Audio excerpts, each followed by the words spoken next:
নমস্কার বন্ধুরা, ছাদ বাগিচা চ্যানেলে আপনাদের সকলকে জানাই স্বাগত। আজকে চলে এসেছি নতুন ফুল গাছ নিয়ে। দেখতেই পাচ্ছেন রজনীগন্ধা, যা আপনার বাগানকে সুন্দর গন্ধে ভরিয়ে দেবে। অবশ্যই আপনারা এই রজনীগন্ধা ফুল গাছ লাগাবেন। বেশি দাম নয়, এগুলো আমার কাছে 15 টাকা করে নিয়েছে, আর একটা 15 টাকা, চারটে নিয়েছি 60 টাকা। দেখতেই পাচ্ছেন খুব সুন্দর রজনীগন্ধা ফুল। এই সময় রজনীগন্ধা ফুল গাছ অবশ্যই লাগান। বর্ষার শুরুতেই গাছ ফুল দিতে শুরু করে যাবে। এই দেখুন 60 টাকা দাম নিয়েছে। আমি অবশ্য নার্সারি থেকে নিইনি, নার্সারিতে হয়তো একটা গাছ বা দুটো গাছ থাকে, রাস্তার ধারে একজন বসেছিল, সেখান থেকেই আমি নিলাম। আজকে চলুন রজনীগন্ধা ফুল গাছ আমরা লাগাবো।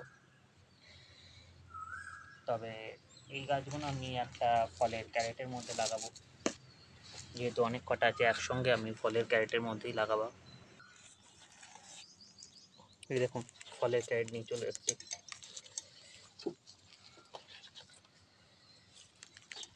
দেখতে পাচ্ছেন ক্যারেটটাকে আমি চারিদিকে একটা সেলোটেপ দিয়ে আটকে দিচ্ছি যাতে জল না বেরোয়। নিচে অবশ্য অনেক সুতোর মতন করা আছে, এতে জলটা সম্পূর্ণ বেরিয়ে যাবে। তার জন্য আমি আমার যে শুকনো পাতা জোগাড় করে রেখেছি এই নিচে, সেটাকে দিয়ে দিচ্ছি যাতে ড্রেনেজ সিস্টেমটাকে খুব সুন্দরভাবে।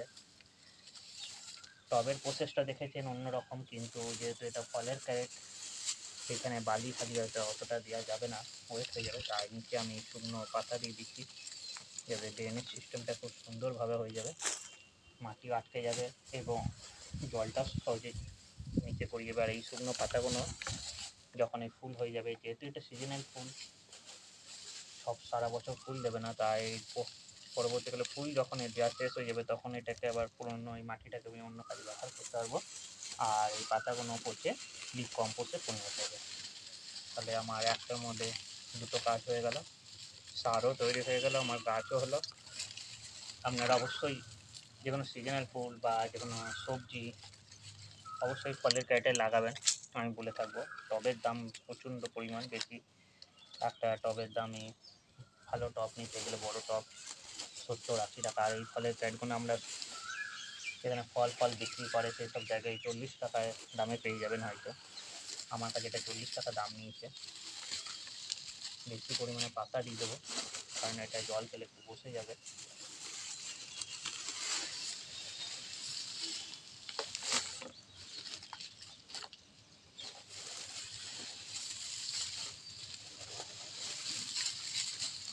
পাতা আমার কাছে জোগাড় করাই ছিল।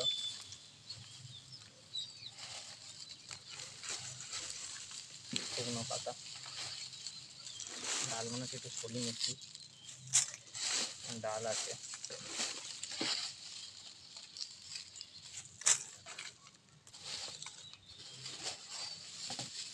রজনীগন্ধার জন্য বেশি মাটির প্রয়োজন হয় না, অল্প মাটি হলেই হয়ে যাবে।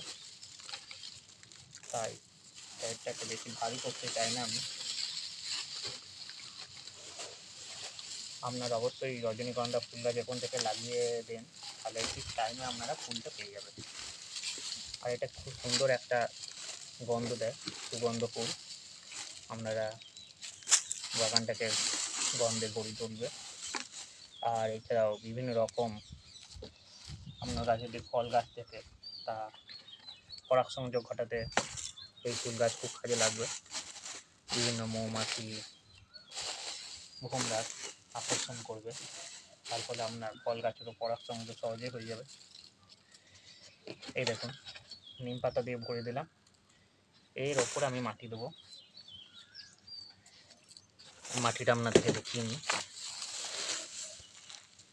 এই দেখুন 3 ভাগ গার্ডেন সয়েল আছে, একটু গোবর সার বেশি রাখবে, 1 ভাগ গোবর সার দিয়ে দিলাম।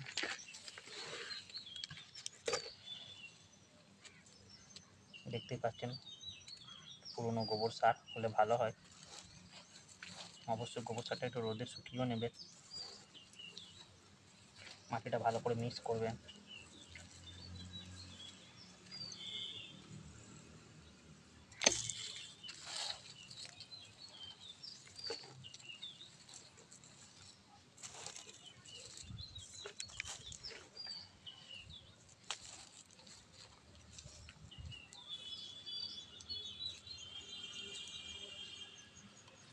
হালকা পরিমাণে একটু নিম খোল দিয়ে দেবেন যাতে ফাঙ্গিসাইড না লাগে। গাছে ফাঙ্গাস এতটা লাগে না, তবু হালকা পরিমাণ দিয়ে দিলে 2 মুঠো মতন, অনেকটাই মাটি আছে তো, ভালো করে মাটিটা মিক্স করে নেন, উপরে দিয়ে দেন।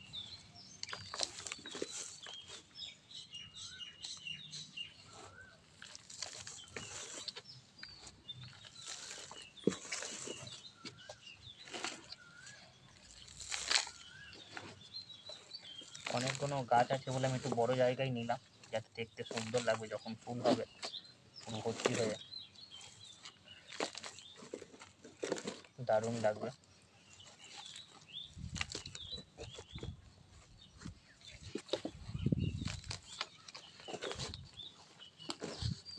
দেখুন মাটি দিয়ে ফিল করে দিলাম।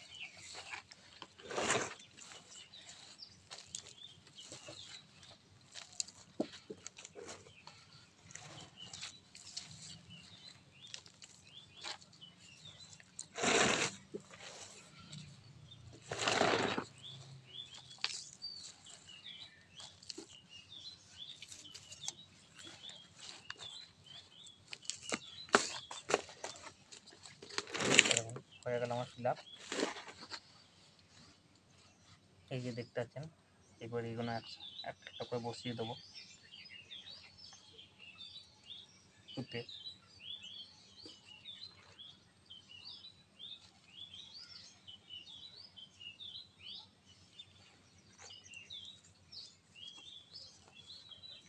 এই রজনীগন্ধা গাছ অবশ্যই আপনারা বাগানে লাগাবেন।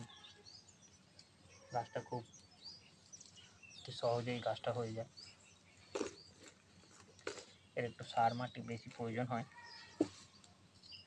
আপনারা গোবর সারের পরিবর্তে ভার্মি কম্পোস্ট বা যে কোনো বাজারে জৈব সার, আমি সম্পূর্ণ যে কোনো গাছই জৈবিক পদ্ধতিতে করে থাকি, কোনো রাসায়নিক সার ব্যবহার করি না।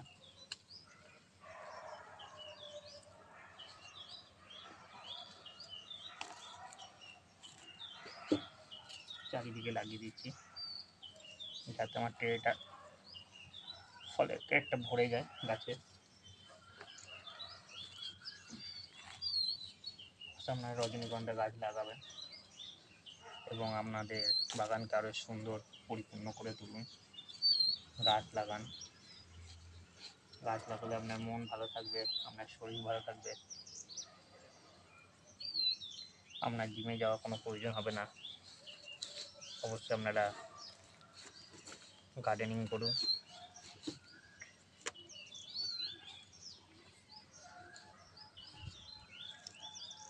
এই দেখুন লাস্ট একটা আছে, এটাকেও লাগিয়ে দিলাম। এরপর এটাকে ভর্তি করে জল দিয়ে দিতে হবে।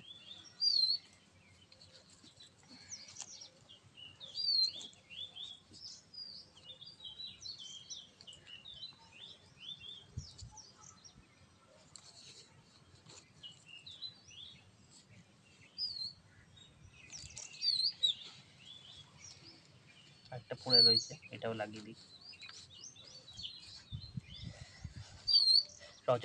রজনীগন্ধা গাছ অবশ্যই আপনারা লাগান। দেখুন গাছ লাগানো হয়ে গেছে। ভিডিওটি ভালো লাগলে অবশ্যই লাইক করুন, চ্যানেলটিকে সাবস্ক্রাইব করুন। পরবর্তী ভিডিও আপডেট আপনারা অবশ্যই পাবেন। গাছে কীভাবে ফুল আসবো তার জন্য বিভিন্ন রকম যে সার আমি প্রয়োগ করব তার ভিডিও আমি দেখাবো। আমার চ্যানেলটিকে সাবস্ক্রাইব করে রাখুন আর নোটিফিকেশান বেলটাকে অবশ্যই অন করে রাখবেন, তাহলে আপনারা পেয়ে যাবেন কখন কী ভিডিও আসছে। আর এই রজনীগন্ধা গাছের কিন্তু অবশ্যই রোদের প্রয়োজন আছে। একে কিন্তু প্রচুর রোদ খায়, তাই একে অবশ্যই আপনার রোদে রাখতে হবে, তবে আপনার ফুল আসবে। বেলকনিতে বা কোনো ছায়াযুক্ত জায়গায় রাখলে কিন্তু গাছে ফুল আসবে না। ধন্যবাদ, এখানে ভিডিওটি শেষ করছি। নমস্কার।